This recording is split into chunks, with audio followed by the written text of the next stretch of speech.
It's the banks run the world. The rich run the world. They don't care if you're communist or capitalist. And so the banks love it. They love people who borrow lots of money.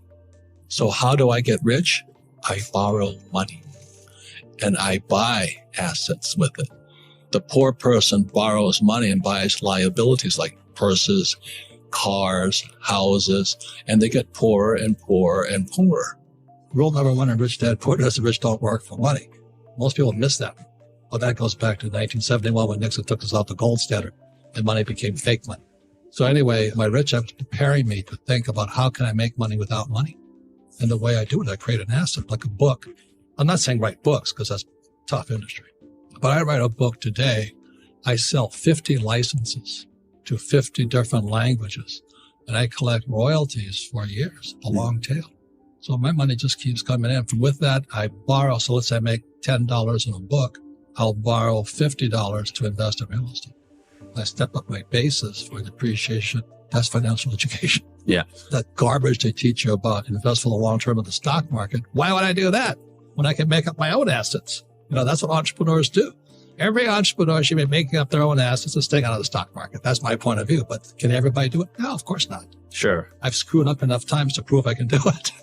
And my accountant will back me up. Yeah, the guy is an idiot, but he does create assets. Do you know why they tell you to save money? I don't know. Because the system of banking has nothing to do with communism or capitalism. So when you save, let's say you save $1 US or €1, 1 yen, the banking system can lend out 10. So the entire system is called the fractional reserve system. The fractional reserve system is also printing money. And then they tell you to save money. So they want you to save money so they can lend out your money 10 times. So your dollar became worthless 10 times over. And then they used to pay you 10% interest on your money. Now it's at best 1%. And they're still lending it out 10 times. So that's why you don't save money, is because your money is becoming worth less and less and less and less and less. The banks are getting richer and richer and richer. Then they tax you on that interest they pay you. That 1% interest, if they pay you that much. Japan is 0. And the Japanese are so stupid, they still save money. We also have 0. And they still save money. How stupid is that? That's what I would question. So how come that happens? Now, if I borrow money, guess what? Do I pay taxes on debt? I guess no. Why is that? This is what I'm saying, okay? Question everything. Okay. So when they lend out money, that's how money is created. Money is debt. They lend out, and why is debt tax-free? I don't know. Because that's how money is created. And so the banks love it. They love people who borrow lots of money. But I use debt. I borrowed $300 million after the crash dollars. In 2000, by 2010, I had borrowed $300 million to buy real estate. That made me rich. And the interest rates kept coming down. So that my cost of money kept coming down. And so everybody else is saying, oh, you should get out of debt. You know why? Because they don't question the hypnosis they're under. You've been hypnotized to work hard for money, to save it. The fractional reserve system prints it. And then they pay taxes of taxes. So I have all this debt and I get rich. Passive income is generally what happens when you invest in the stock market. Portfolio income. So they say, well, I bought Tesla at 100. It went up to 200. I sold it. So I made $100. That's portfolio income. That's taxed at the next higher level. So when I have passive income, it's tax-free. Getting passive income, you have to know what you're doing. So that's why I have the best, first of all, bookkeeper, accountants, attorneys, bankers. I operate as a team. Just like when we flew into combat, we're a team. And most people are trying to do it self-employed way. I'm a good computer programmer. Good. You pay the highest taxes, you work the hardest, you don't get ahead that way. But that's what most people, they want to do it on their own. If you want it done right, do it by yourself. And an employee is always saying the same words. I'm looking for a safe, secure job with benefits and a paycheck and a pension. That's what they're looking for. The tax law is nothing but incentives, not punishments. So if you donate, I just donated money to the food bank because they're out of food. So it's $10,000. I get a tax break. I don't donate money to the food bank, no tax break. So because I have 7,000 rental apartment houses, I got a tax break. You know why? Because I'm providing housing. And because I have thousands of employees, the tax break, the government even sent me money to pay my employees. Because I'm one of those kids that didn't like school. School is good for people who like school. But here was my poor dad, head of education, PhD, on the governor's board of Hawaii and all this stuff. And his kid, me, and I'm flunking out of school because I can't read, I can't write. I said I couldn't read, I couldn't write. I was bored out of my mind. I was just like, hey. So what I did instead was that's when I met my rich dad, who was my best friend's father, and he used these things called a game. See, games are the best teaching tools. See, when I'm playing this game, this is how the rich taught their kids battle strategies called chess. My rich dad taught me to be a rich man playing Monopoly. We played Monopoly hour after hour. The formula for great wealth of Monopoly is 4 green houses, 1 red hotel. So today in Arizona, I own 8,000 green houses and several red hotels. I just play Monopoly for real. So that's the power of a game, because a game engages me mentally, physically, because I actually have to move things, emotionally, because when somebody knocks me out, I better wake up. I made a mistake. Well, the reason the rich don't work for money is number one expense is tax. See, there's 3 kinds of income: earned, portfolio, passive. So earned income is if I get a job, that's earned income. If I'm a doctor or a programmer, that's earned income because I'm working for it. If I buy, let's say, Apple for $10 and I sell it for $20, that's portfolio income, capital gains. Yeah. But passive income, which is cash flow, is never taxed. And so these guys are screaming right now in America, tax the rich. I said, good luck. Because most of the guys complaining, they don't know there's 3 kinds of income. And the rich don't have jobs anyway. They have assets. And so the average schmo out there, poor guy, sent the kid to school. They don't learn this. The tax laws are for everybody to use if you have the right financial education. And the reason I'm an advocate of financial education, without that education, you have to pay taxes. You see, very few people will buy what I do, make $1 million and pay 0 tax. McDonald's is in the real estate business. So they sell hamburgers, but they buy real estate, so they pay no taxes. When I came back from Vietnam in 73, my poor dad said, get your MBA. And my rich dad laughed. You turn out to be an employee. Who else hires guys with MBAs?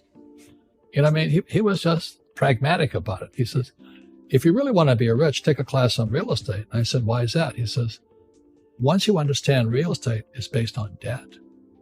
And he says, you will learn how to use debt as money, because that's what happened in 71. The US dollar became debt. So once you learn how to use debt as money, you can never say, I can't afford it.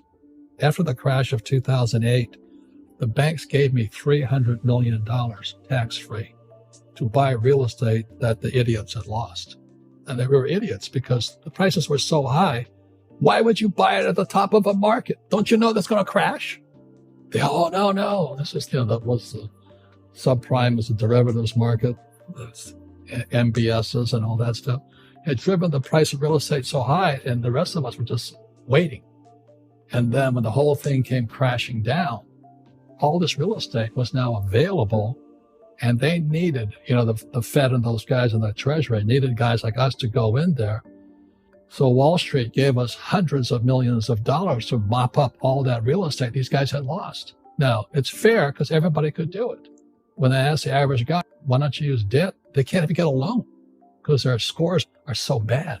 So that's what's going on in the world today. They think the rich are crooks. The rich just play by different laws. So now we have the stock market, this one area of the economy, all-time highs, floating on fake money. Real estate, I don't know how people can afford to live in New York. I was looking at a condo for $55 million. In real estate in Silicon Valley, you can't afford to live there. And then all these companies started borrowing money, so the economy's good, and unemployment's low and all this. They say there's no inflation, but have you seen the price of food, real estate, and student loans and medical? It's a bubble, So now what's going to happen is the baby boomers, my generation, are going to start to retire. There's no money there. Social Security is broke. Pensions are broke. The students are broke. They're screwing everybody with debt. This is called economics. This is called bubblenomics. But they'll never teach you this in school. And why do they keep printing money? Because they want to save something. Because it's an addiction. The moment you take that one hit, they say, okay, I'll quit next week.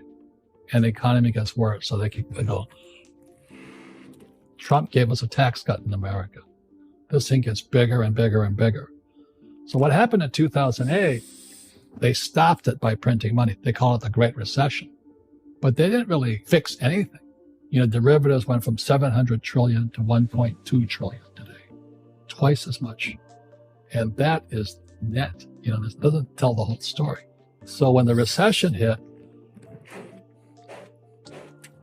the PhD standard came in. That was Bernanke, and then Yellen. The PhDs, they have PhDs. Well, it's no different than long-term capital, LTCM. They had Nobel Prize winners, people like my poor dad, academics, This is what's going on in the world economy today. So the baby boomers are going to retire now. Student loans are bust. So do you have to be an economist to say what's going to happen? We're fighting a 12-year war now. Entitlements are going through the roof. National debt to GDP is 109 in America, 109%. 90% is too late. We have to keep printing now. So this is called bubblenomics, and this is what's going to happen. Scary stuff. It's happened throughout history. I am very shy, very, very shy. I came back from Vietnam, and I couldn't talk to people. And one day I said to when I decided to follow my rich dad's footsteps, I just said to him, I want to be an entrepreneur. He says, you got one problem. I said, what's that? I said, you're shy. I said, what's wrong with being shy? He says, you got to sell. You got to handle rejection. Number one skill. Can you handle rejection? Answer is no, I couldn't handle it. This is in 1973. I was 25 years old. And my rich dad said, how's your love life? He says, because you can't sell. You guys got it? So when I talk about what skill do you need when the shit hits the fan, you better start selling. So I went to work for Xerox in 1974 so I could learn how to sell. It took me 4 years, and I was number one. And today I'm a best-selling author. Most PhDs tell me I can't write. Yes, I said I can't write, but I can sell. If you can't sell, you don't make money, period. End of statement. Just because you have a product doesn't mean jack shit. But the important thing is you start.